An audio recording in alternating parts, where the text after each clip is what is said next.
नमस्कार। का बहाल भोजपुरी में अब होई बड़ा बवाल। आज हम ऐसा दर्दनाक कहानी आप लोग को सुनाने जा रहे हैं जिस कहानी को सुन के आपके रोंगटे खड़े हो जाएंगे। जी हाँ, भोजपुरी इंडस्ट्री में दरिंदगी की कहानी, लड़कियों के साथ शोषण की कहानी तो आपने खूब सुनी होगी, लेकिन ये कहानी आपको बताएगी कि ये इंडस्ट्री कितनी गंदगी से भरी हुई है। इस इंडस्ट्री का हर एक एक्टर कितना गंदा हो चुका है। इस इंडस्ट्री में हर एक लड़की को सिर्फ और सिर्फ एक माल समझा जा रहा है, एक आइटम समझा जा रहा है। इस इंडस्ट्री में आने वाली हर लड़की का, हर नई स्ट्रगलिंग एक्टर का, एक्ट्रेस का लोग जो है फायदा उठाना चाहते हैं। और ऐसी ही कहानी गुड़िया हलचल के साथ हुई है। जी हाँ, ऑर्केस्ट्रा में काम करने वाली गुड़िया हलचल ने जब पहली बार भोजपुरी इंडस्ट्री के एल्बम में कदम रखने को चाहा तो उसके सपने थे कि शायद ये गाना मैं कर लूंगी तो मैं भी फेमस हो जाऊंगी इंडस्ट्री में। उसे क्या पता था कि यहाँ दरिंदे उसको नोचने के लिए तैयार हैं। यहाँ दरिंदे उसके मांसल बदन को सहलाने के लिए, उसके गाल को चुम्मा लेने के लिए, उसके शरीर को रौंदने के लिए तैयार हैं।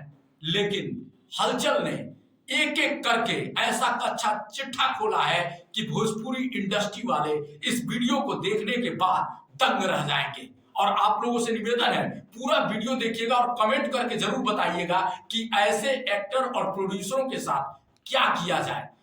गुड़िया हलचल बताती हैं कि वो जब वैशाली में एक गाने की शूटिंग कर रही थी तो कोरियोग्राफर जो है जो भी स्टेप बताता था, जो एक्टर वीरू था वो उसके अलग चला जाता था। गाने का बोल जो है वो चुम्मा पे था तो वो एक्टर जो है हर बार जो है कोशिश में इसी रहता था कि गुड़िया हलचल को कैसे भी करके ना कस ले और उसको जो है ना उसका चुम्मा ले ले, उसको इधर से मतलब किसी भी तरह से वो उसके शरीर के साथ खेलना चाहता था। सोचिए कितना घिनौना एक्टर है जो एक एक्ट्रेस के साथ जो है खेलना चाहता था, उसके शरीर के साथ उसके शरीर को रौंदना चाहता था। और जब ये मौका नहीं मिला तो उस लड़की को 4-5 लोग घेर लिए। उस लड़की को कहने लगे नहीं तुम्हें तो ये सब करना होगा। थंबनेल लगाने के लिए एक्टर वीरू क्या कहता है कि चुम्मा लेंगे नहीं तो वायरल कैसे होगा। अच्छा, तो आप अपने वीडियो को वायरल करने के लिए किसी लड़की के अस्मिता से खेलेंगे, उसके शरीर से खेलेंगे, उसके हुस्न के साथ खेलेंगे। मतलब मजाक बना के रख दिया है आप लोगों ने भोजपुरी इंडस्ट्री को। आप लोग क्या समझ रहे हैं कि आप लोग जिस तरीके से चाहेंगे उस तरह से किसी लड़की के साथ वो करेंगे। और इसमें हलचल ये भी कहती है कि मैं छोटे घर से हूं, इसका मतलब ये नहीं है कि मैं किसी का बिस्तर गर्म करके आगे बढ़ूंगी, मैं किसी के बिस्तर पे जाऊंगी। हमारी अपनी एक अस्मिता है, हमारी एक पहचान है और मुझे ये सब नहीं करना है।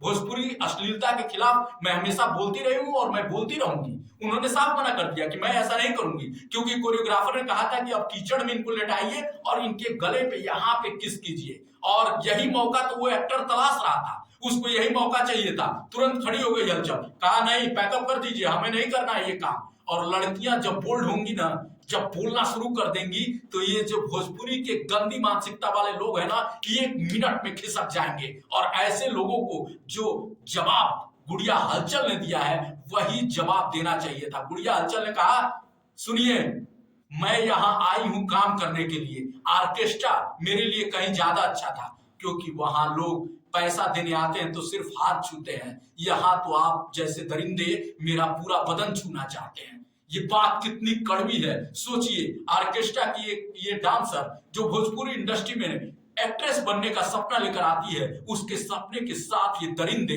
क्या क्या करते हैं।